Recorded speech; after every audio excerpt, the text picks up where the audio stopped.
Today, we're diving into something really interesting, the moral compass.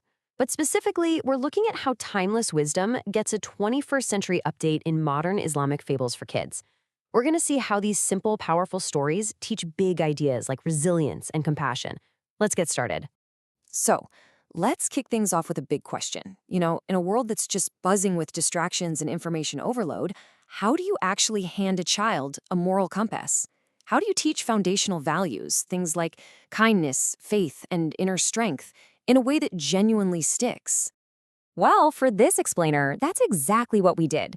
We dove into 5 popular online stories written for kids to see if we could find a kind of modern blueprint for moral development. And what we found was this really fascinating mix of ancient wisdom tackling very contemporary challenges. Okay, so the first theme we found, and this one is really powerful, is this idea of an unseen struggle. It's all about that internal battle we have with negative thoughts and feelings, which these stories personify as shaitan, the Islamic concept of a tempter or Satan. Now, this is where it gets really interesting. Look at how these stories frame very common feelings. For characters like Ahmed and Mirha, things like anxiety, greed, or anger aren't just random emotions popping up. They're presented as external whispers, as temptations from shaitan that you have to actually recognize and then choose to resist. Think about what that does for a kid. It separates them from the negative feeling. It's not, I am an angry person, but rather, I am facing a whisper of anger. It turns it into a challenge you can overcome, not a flaw in who you are. That's a really powerful psychological tool. This quote from one of the stories just nails the concept. A little girl named Mirha forgets to say God's name, Bismillah, before she eats, and suddenly she feels this tangible dread, like her food feels heavy and wrong. The story shows a core idea, that negativity only finds room to grow when we forget to be mindful and faithful. So if those are the challenges, then what are the solutions? Well, the stories don't just point out the problems. They actually equipped their young heroes with a practical spiritual toolkit to fight back and find their own strength. And what's great is that this toolkit is so simple and actionable. It's basically a 3-step process that the characters learn to use every day. You start by invoking God's name, you ask for help through prayer, and you hold on to your faith no matter what. So let's take that first tool. For Mirha, just saying that one word, Bismillah, before she eats, completely changes everything.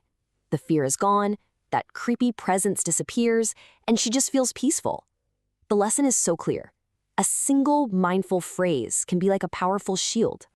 Now let's see how this builds with another character, an 8-year-old boy named Ahmed. He's walking through a forest, and he's hit with all these temptations, shiny gold coins, whispers telling him to get revenge, the promise of an easy way out. His weapons? Dua, which is prayer, and Iman, his solid, unwavering faith.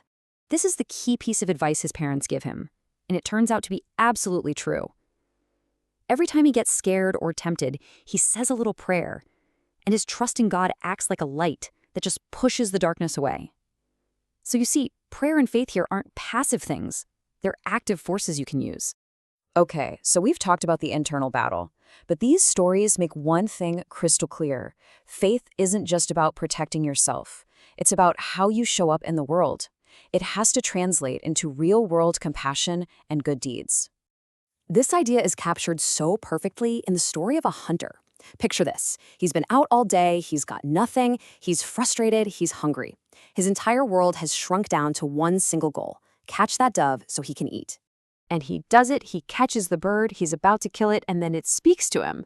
The dove doesn't just beg for its life, it reminds him of something bigger, a higher principle, that God doesn't allow injustice and that if he kills her, her 4 little chicks will be left all alone.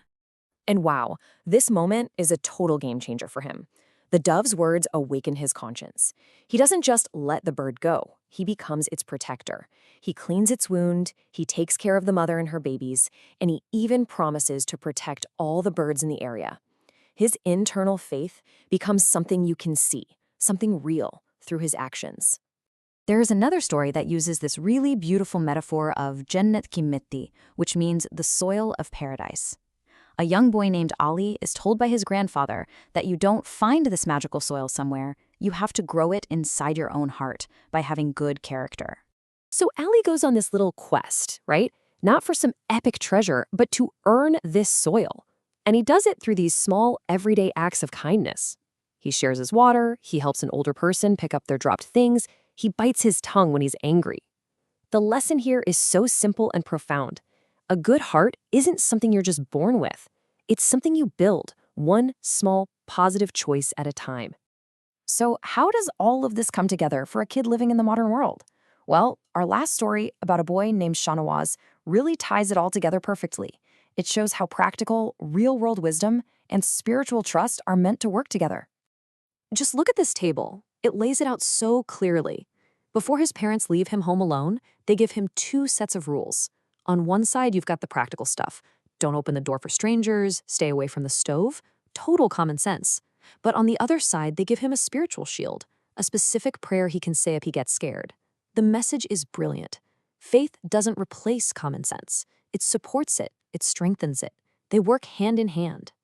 So after diving into all these stories, let's step back for a second. What's the big picture here? What is the real power of these modern fables? And what are the enduring lessons they're trying to pass on? It really boils down to three big ideas. First, resilience. It's built from the inside out using spiritual tools like prayer. Second, compassion. True faith isn't just something you believe in your head. It's something you do, something you show through kindness. And finally, integration. Worldly wisdom and spiritual trust aren't enemies. They're partners that help you navigate life safely. Ultimately, what these fables are really offering is a blueprint for character.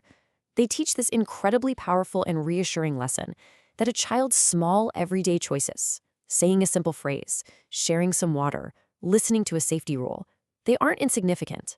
They are the actual building blocks of a moral and spiritual life. And that kind of leaves us with one last thing to think about. You know, in our own complex adult lives, it's so easy to brush these simple tales aside as just being for kids. But maybe their real power is in their clarity.